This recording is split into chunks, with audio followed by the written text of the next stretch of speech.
At so ayan, hi guys, welcome back sa channel natin at ito ay pag-usapan nga natin yung sinasabi na possible na ability ni Prince Loki at pati na rin itong si God Usopp natin. Pero bago tayo magsimula ay pakifollow naman guys itong si Facebook page natin, ayan. So para to sa mga naghahanap sa inyo ng Hunter natin at trip na manga series to. So sinisimulan ko na po yan doon kay Facebook page natin at pati na rin sa second channel natin. So yung mga links niya nandiyan lang kay comment section sa may description. So pakicheck na lang at pakifollow at pakisubscribe na lang din guys sila. So yun lang naman at simulan na nga natin to. At dito nga muna natin yung simulan kay Prince Loki ng Norse Mythology. So itong si Prince Loki ng Norse Mythology ay meron nga siyang ability o kakayanan na magpapalit-palit ng anyo o shape-shifting kung tawagin. At maliban pa nga rin dyan ay kaya niya rin na lumikha ng mga ilusyon para pang trick o panloko sa mga kalaban niya. At so now ay papunta naman dito kay Prince Loki ng Elbaf ay sinasabi nga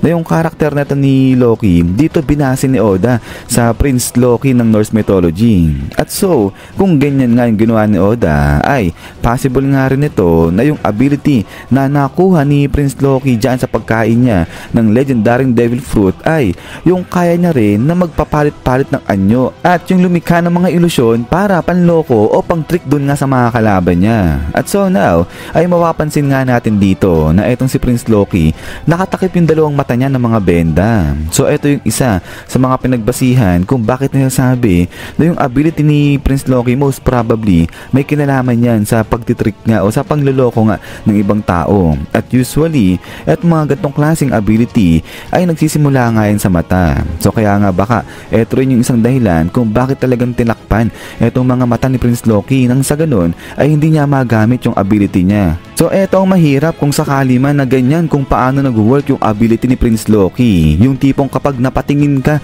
sa mga mata niya ay ayan na, dyan ka na mahuhulog sa bitag niya at dito niya na magagawang lokohin ka o i-trick ka. At ang mahirap nga kasi dito, ang hirap lumaban nang di ka napapatingin sa mata ng kalaban mo. Talagang mapapatingin ka kahit na hindi mo sadyain. Pero dahil nga dito ay dito napapasok ngayon itong si God Usopp natin. So sinasabi nga natin sa kapinaniwalaan na itong Elbaf arc ni Usopp yan So kumbaga dito aangat talaga itong karakter ni Usopp at mataas-taas ang chance niyan na dito niya na makamit itong matagal niya ng pangarap, which is yung maging brave warrior nga raw siya ng karagatan. So sinasabi na itong si Usopp siya yung tutulong kay Luffy para matalo si Prince Loki. So si Usopp yung magiging susi para ma-counter nila yung ability ni Prince Loki na panlilinlang at pandadaya. At so now ay balikan nga muna natin itong mga clutch time ni Usopp yung ginawa niyang pagtulong dyan nga sa Straw Hat Pirates natin sa mga previous na laban nila. So ito, yung unang-una nga dyan ay yung na-negate niya itong mga negative ghost din ni Perona. Tapos yung sa pangalawa ay ito din natin malilimutan, yung natalo ni Usopp etong si Sugar. So ito talaga ang clutch na clutch kasi posible pa na magawang laruan ni Sugar si Luffy pero hindi siya nagtagumpay dahil nga sa malupit na assistance nito ni Usopp.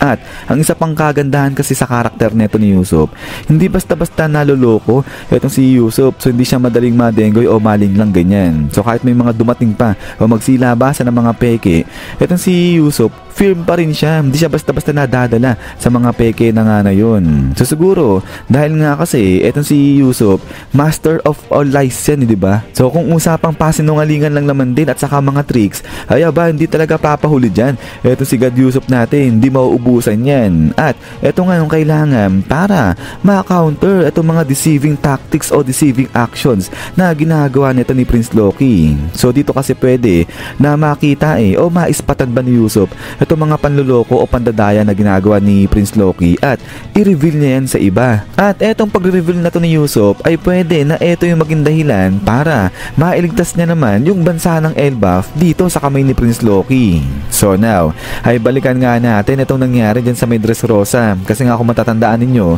ay diba etong si Usopp minsan niyang nailigtas itong mga mandirigma dyan. At now ay possible na baka ito yung foreshadowing ni Oda na darating talaga yung panahon na etong si Usopp ililigtas niya etong mga talagang totoong mga warriors na. At dito na nga yan sa may Elbaf kasi nga ito na yung lupain na kung saan naninirahan yung mga mighty warriors. So mamaya ibabalikan pa natin yan. Pero speaking ulit dito, sa ability nga ni Prince Loki ay di ba sinasabi nga na possible na kaya na nga rin na magpapalit-palit o magbago-bago ng anyo. So kaya naman, yung iba iniisip na hindi kaya baka gayahin ni Loki etong si Sun God Nika once na makita niya na etong si Luffy na mag-transform yan sa pagiging Nika. So ito, possible naman talaga pwede mangyari kung ganyan nga yung ability ni Prince Loki, diba? So talagang pwede niyang magaya ay ang si Sun God Nika. Pero ang tanong lang dito ay kung magagaya niya etong si Sun God Nika ay magagaya rin kaya ba nito o makokopya niya ba pati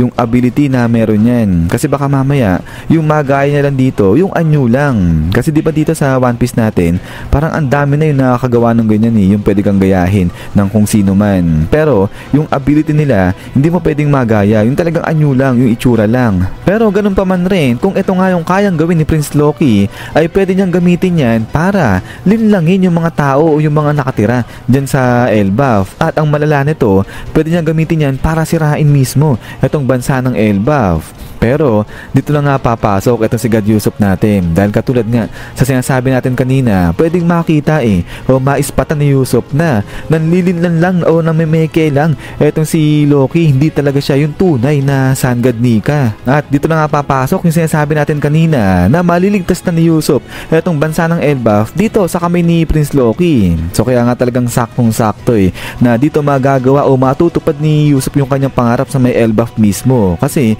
lahat ng makaka-witness dyan ay talagang mga warrior at talagang itatanghal dyan etong si Usopp bilang isang magiting na mandirigma. Pero yan ay kung eto nga talaga yung mangyayari. So reminder lang guys na ano pa lang naman to, theory pa lang ganyan. But anyways ay pagkatapos nga nito is yan guys, so hanggang dito lang muna itong video natin sa sinasabi na possible na ability neto ni Prince Loki at pati na rin yung magiging role ni Usopp dyan na sa pakikipaglaban nila kay Prince Loki. Pero bago tayo matapos ay eto nga guys ay pakifollow naman ito si Facebook page natin at pati na rin yung second channel natin. Dahil dyan ko po ginagawa yung manga series nito ni Hunter natin at nasa chapter 405 na nga po tayo. So yung link nito nandiyan lang kay comment section sa may description. So pakicheck na lang at pakisubscribe at pakifollow na lang sila guys. So yun lang naman at ulit ay maraming salamat sa panood dito kay One Piece natin. So lagi mag-ingat. God bless nyo lahat at kita-kits tayo ulit.